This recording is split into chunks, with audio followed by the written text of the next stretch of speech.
Okay, so I have the microphone right here. The last time that I started this video, the sound was not on because the microphone was not turned on. I hadn't had coffee. So we're going to go ahead and get a certified sip right off the bat. Hear me out. That's stinky. And we got Dunkin' Donuts white chocolate peppermint coffee with a tap of cinnamon, a little milk, and Splenda. What's up, CT Nation and Beanie Babies? It's your girl T, and I'm back with another video. Hey, I want to introduce y'all to my new segment that I'm going to be doing here on YouTube Live called Certified SIPS. I already started a tad bit on TikTok with my last clip. I inserted a certified SIP moment, and I think that was kind of fun because it's going to help me see the type of things that qualify as a certified SIP. If you know, lately I've been saying no further questions and quite literally dropping the microphone. I think that adding that to my things that I do would be so fun. I forgot to look at that. I'm live on TikTok right now. So they probably wondering what am I looking at? I'm gonna pick y'all up like a baby and spin y'all around. We got YouTube right there. So today is Sunday, August Alcina, I guess. Today is Sunday, April 19th. And under Pastor Ford's, we read over Philippians chapter 4, and it talked about contentment and how contentment is not found in material things and is found in knowing Christ. Something that I've been trying to explain but not had. I got asked a question by somebody who doesn't believe in God. He asked me, because I didn't know him or that he believed in God until he asked me this question. Follow along. He said, I'm not judgmental, and this is in no way, shape, or form me bashing this guy. But he asked me, what is one thing in the world that I would change if I could change anything? And that's not how he presented the question, but that is basically the question that he asked. And so I answered, being that I'm a woman of God, in many ways, I wanted to say something else, but then I was urged by the Spirit to say something in relation to God, which led to me finding out he didn't believe in God. So basically, I said, if I could change one thing in the world to anything, I just mentioned that I would change how people only look to God for provision and about not believing in God. However, this leads me to another point because I won't give my opinion and the rest of that conversation. Maybe I'll clip it for TikTok. So if you want to see it, you can. But you can go to my TikTok through my link tree that I just spent so much time updating today and bringing it to the new stuff that's on there. Like my TikTok is new because I had to get a new one after losing a TikTok with almost 7,000 to some community guideline issues regarding babies. I didn't know that babies couldn't be on the camera. So I have a little cousin. She played instrument, and I put her in the camera because she was so cute. And they snatched 2 of my accounts. That account wasn't even live. And I was like, dang. But however, contentment was the topic for today from Philippians chapter 4 by Pastor Reverend Forbes. We talked about how contentment is a process, not to waver in hardships. I figured that the word waver to some people would kind of have a different meaning because to waver means not to get weary in your well doing, and to get weary means not to get weak. And in our weakness, even if you do get weak, he is made strong. So I wanted to try to tie all those things together and show you like there's definitions that help make sense of the word. So if you find yourself in the word and there's a particular word that you don't know, you can just look it up or find synonyms. Um I found myself unable to share this type of stuff with y'all last week because I was fret. I'm a human being. I fall victim to anxiety, nervousness, and not like anxiety diagnosed. Because I know a lot of people think that anxiety is just a diagnosis nowadays. And some people think that you have to have some type of mental issue. I love the TikTok shop, White Hearts, in order to feel anxiety or some sort of pressure that is unexplainable in both your brain and body. And I'm here to tell you that you don't have to be diagnosed with anxiety to feel anxious or to be worried about things.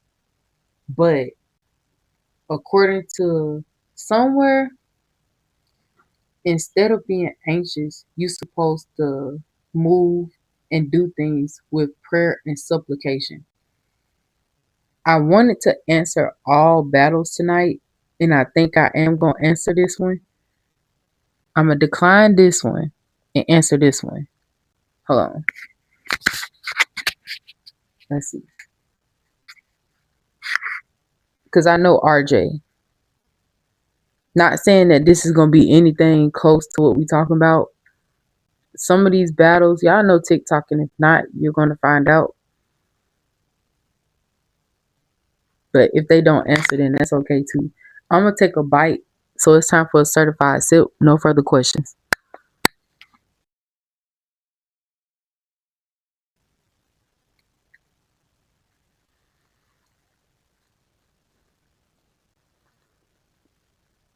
Trying to eat into this mic is nasty. Like, imagine if it touched it. That's done.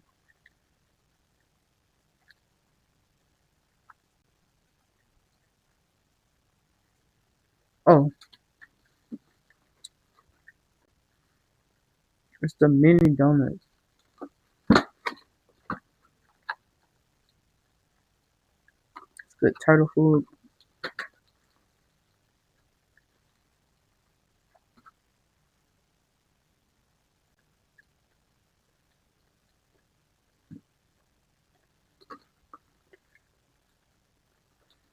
Trying to get them out the camera so that y'all don't get too hungry and eat them. I like closest.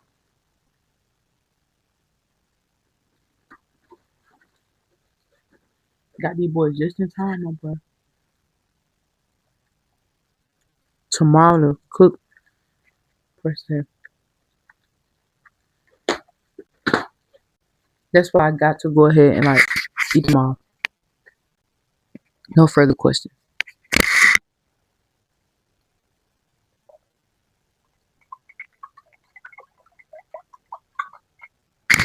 I got these for the OMG girls. The OME. Where are the OME girls? Like,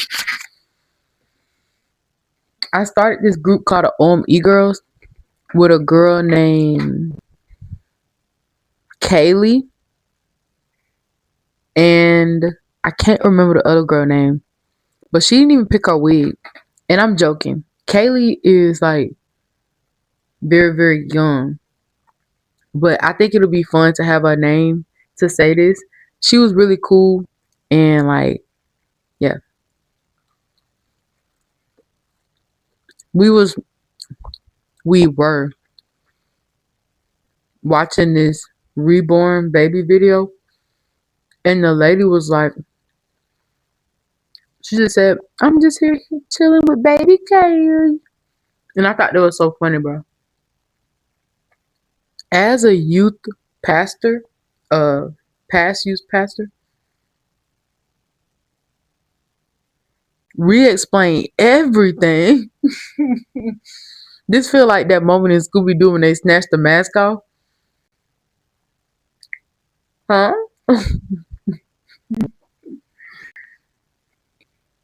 Um,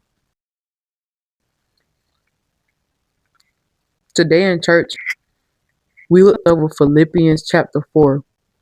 And no, this isn't like a 100% Christian live. This live is open to anybody on the basis of biblical teaching in a way that, you know, yep, this is Krispy Kreme. I'm on TikTok right now too. Like, I'm just next classified school survival guide. Like, I feel like that one boy with the glasses. But Philippians chapter 4 talks about contentment, which means being content with what you have or what God has blessed you with, knowing that He, the Father, or your higher power is all that you need. As far as the fact that He'll provide for you, He'll also guide you if you need more things. Thank you. To tell you a secret, but first, also, that contentment is a process and that you're not born with that nobody's born with it. The ability to be content. We always want more. Think about it. When you're a baby, you will literally cry for more milk. And that's what made me think about animals versus humans. But because I don't think, do animals cry for more milk? I never seen the birth of an animal before. Wait a minute. Wait.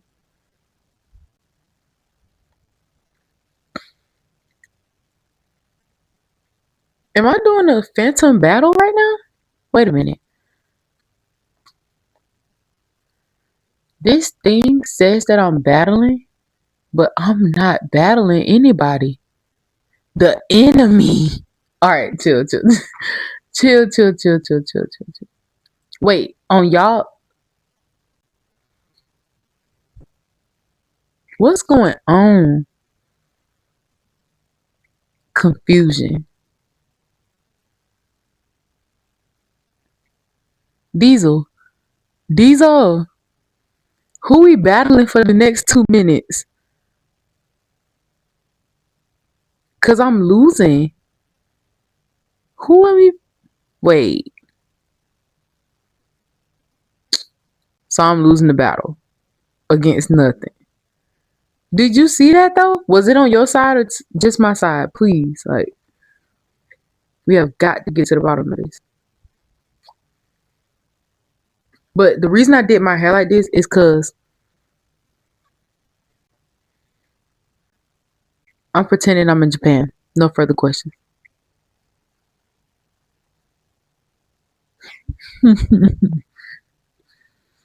I'm getting my hair ready for when I move to China.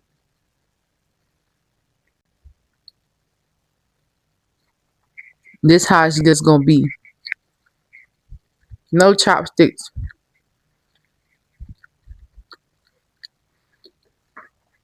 I'm going to be back with my people.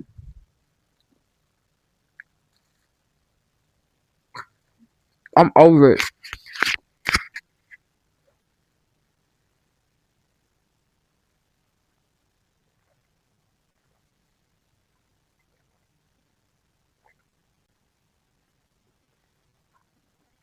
Now, the message portion comes from being willing to suffer for Him with the capital H. The capitalization of Him matters because I'm talking about him within the Trinity, not him within this earth. Because him with the capital H stands for both God, Jesus, and the Holy Spirit. If I would have said, like, you know, other leaders have said, because this is my words, the I'm willing to suffer for is Pastor Forbes, and then the him is me. Each pastor I've noticed has always said, whether you're willing to suffer for God or suffer for Jesus. Not as in they contrasted the two, but so that I can make clear, sorry. What I'm saying is being willing to suffer for him, whichever one needs your suffrage at the time. And to some people, suffrage will look a lot different than to another person. Could you imagine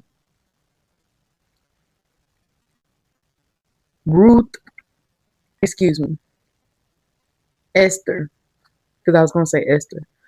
Could you imagine Esther having the suffrage that Job had? Or could you imagine Job having the issues that Jonah had? Think about that. Think about that. Like, for real, that's a deep one.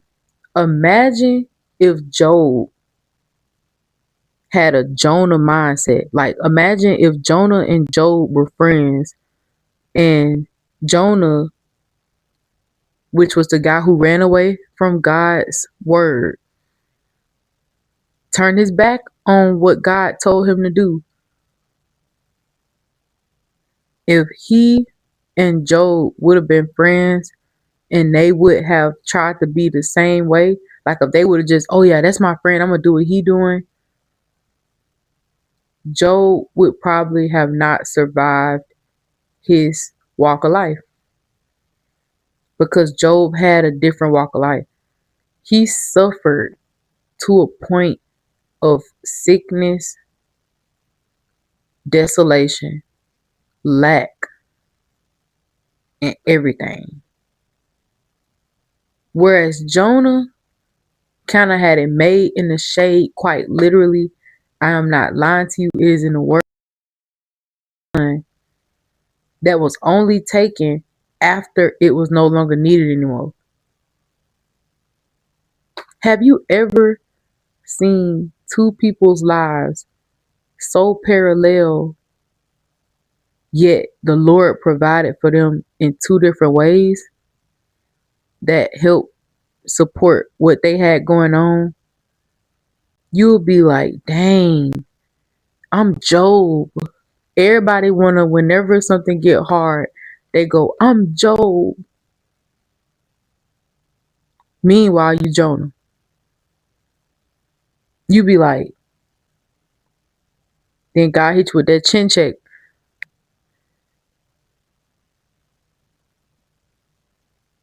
That's when I start asking, hey, I'm doing a live stream on YouTube and on TikTok talking over Philippians 4. I'm comparing it to, or actually I'm referencing Job and Jonah. Mostly the latter half of Jonah and the middle of Job. Because at the end of Jonah is when they start talking about, the shade that God provided for him. And it's honestly not open, because I'm spinning to my beanie babies, my CTN members that been locked in, and I can't govern the whole thing from here. As in govern, I'm a controlling person when it comes to the stuff, that my people can hear. Because these people that I rock with, and by these people, I know that some people take that as a negative set of words. These people, I mean, my people, the people, like, you could take the S and the E off, and it's the people that are here. I want them to be able to have sound doctrine without any, you know, at least for me, I want them to kind of focus on what I'm saying. I could put you in the headphones, which would be cool too. But if you're going to be saying stuff in my ear that's going to throw me off, then it's going to be like, I can't hear from God what to say to them. Because honestly, this part wasn't rehearsed. Nah, this part, like the Philippians 4, is the notes. But with regards to Jonah and having it made in the shade versus Job, having to really deal with the struggles of life at the first hand, that's coming straight off the head. I guess it's good to tell y'all that. That part's coming straight off the head. The other part, the Philippians 4, was written in from notes at church today. But I had to like let this part be known, and that's not me trying to use you as an example, which okay, cool. But to anybody that wants to speak on the Certified SIPS podcast, I definitely gotta check them fruit because I'm the type of person that's more of a practice what you preach type. That's why I can't speak on certain stuff because I don't live like that.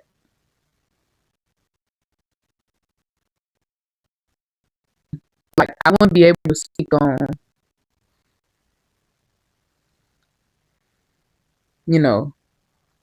marriage in that way. I wouldn't be able to speak on childbearing or something. But I did just open up the panel and now I got these headphones. I honestly forgot I had these, but I should open these. And I'm so that I can keep my mind.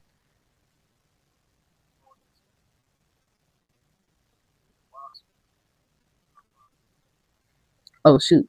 They got an option. I just mean that's what I'm saying. I wouldn't be able to like do all that type. Like yeah. Cause it took a lot of leaning. Alright. So basically, now back to Job's situation. How first I think it was more so his finances that got struck first. And then after that, it was like his children. Some people in his life started to pass away and things of that nature. We don't know what particularly happened to Jonah, but we could imagine that it was something. Have you ever had that friend that's ready to give up at the slightest bit of adversity? Have you ever been that friend that's ready to give up at the slightest bit of adversity? We all have. And I know I'm probably loud with this mic, but oh no, this is like it's like two separate mics now. It's the one in my thing and then the one on my YouTube. The one on the JBLs, which are Amazon good, and then the mic that mine got. Yeah, that way we can get like different things so that, But what was I thinking? Oh yeah, being a friend that is ready to give up at the slightest bit of adversity. Like if you ever played on a team and the score is down by like 5 points and then everybody start crashing out like you should have threw the ball to so and so or why did you do this? Those are the type of people that fall under the Jonah category. The type of people who, if the bill is late by 2 days, they ready to curse God and hop on a boat to the opposite direction of wherever God at. That's the type of Jonah person. And I'm not saying I've never been that. I ain't gonna lie. When stuff like unexpected occurrences in life that seem like they shouldn't happen, I'd be like, bruh, quote unquote, why me? Or why this? And it's like, okay, cool. And no, I don't have a lizard or frog or none of that. I'm just trying not to let power of the tongue, you know, happen. What, how you be like, nothing worse could happen to me. You just seem like you dramatic, like almost as if Shakespeare could have wrote your line for that moment. Or Tyler Perry, you need a bad wig and a microphone stuck to your head, kind of like this. Whenever I get to those moments where I get to sadness, the way that I pull myself out is sometimes I think, I'm like, bruh, is this an audition for a Tyler Perry movie or something? Has your life ever felt like you auditioning for a Tyler Perry movie?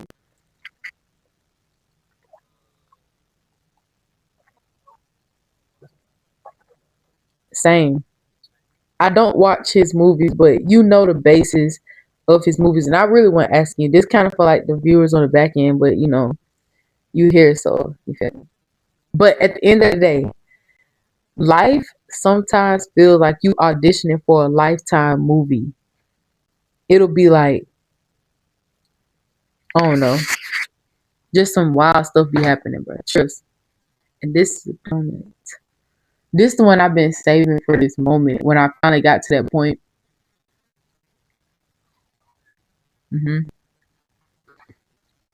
The strawberry ones are the best.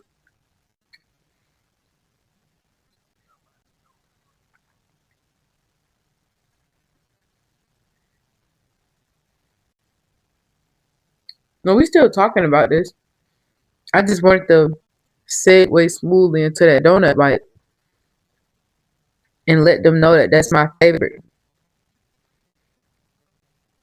But what was I thinking? At the time, I had a Lifetime movie comparison. Bro, have y'all ever seen that series of, well, I'm asking this question as if, because this is YouTube Live. If somebody does come in, there's also TikTok Live. If somebody comes in, I want y'all to feel engaged. And whether you answer out loud or not, it's okay. I just want you to know that if you ever watched that Lifetime movie series of like, Abandoned at 15, Pregnant at 15, Blank at 15, like they just kept it going. I don't know if anybody ever seen that Lifetime series, but me and my mom watched it, the whole series, and it was movies, and it made me think when I was young. Sometimes life happens unexpectedly and simultaneously, and I was like, dang, I couldn't imagine going through all of this stuff, even though it was different girls going through it. It's just the way that it had that periodic sentence of at 15, at 15. It's like, dang, it was a lesson in it that they probably didn't even intend, but it showed me that this could be your life. You could be one of these people or all of these people because each one of them got a separate situation, right? You could get all of these situations or none of these. Like, it was all bad situations. None of it was good. None of it was graduated at 15, millionaire at 15. You know how people nowadays, they make the post where it's like, I'm a six-figure business owner by 21. I'm 21 riding to 26 or something like that. Cool. That's the blessed side of the fence, quote unquote, right? Blessed side of the fence. What if your life looked like the non-blessed side of the fence? A lot of people would fall victim to discontentment. And the word today was having contentment as a process, being willing to suffer for Him, and knowing that contentment is learned, and not letting your circumstance or condition determine how you praise or how you worship. Like, I would say it again, but if you have to rewind that part and try to get that back, that's up to you. But it's like, life isn't always gonna hand you the lemons, the sugar, the water. It may just hand you the lemons. And you know how some people say, when life gives you lemons, make lemonade. Well, wait a minute. The recipe for lemonade does not only require lemons. So if life gives you lemons and you try to make lemonade, you basically just took what God gave you and added something artificial to it that He didn't even give you. If life gives you lemons, why not plant the lemons and make more lemons? We always add on to what God gives us, thinking that if we make something out of nothing, quote unquote, that's what God wanted for us, when in reality, He could just want you to sell the lemons. That way other people can make lemonade. It's a word within that somewhere, and hopefully somebody get that part, that just because He give you lemons don't mean you gotta make lemonade. You can just make more lemons. Like, you don't want the lemonade that bad, especially with it not being sweet. You'd rather go ahead and make more lemons. People been saying when life gives you lemons, make lemonade for years. I'm here to say that when life gives you lemons, don't try to add sugar to it, because sugar is not good for you. No further questions. 30 sips.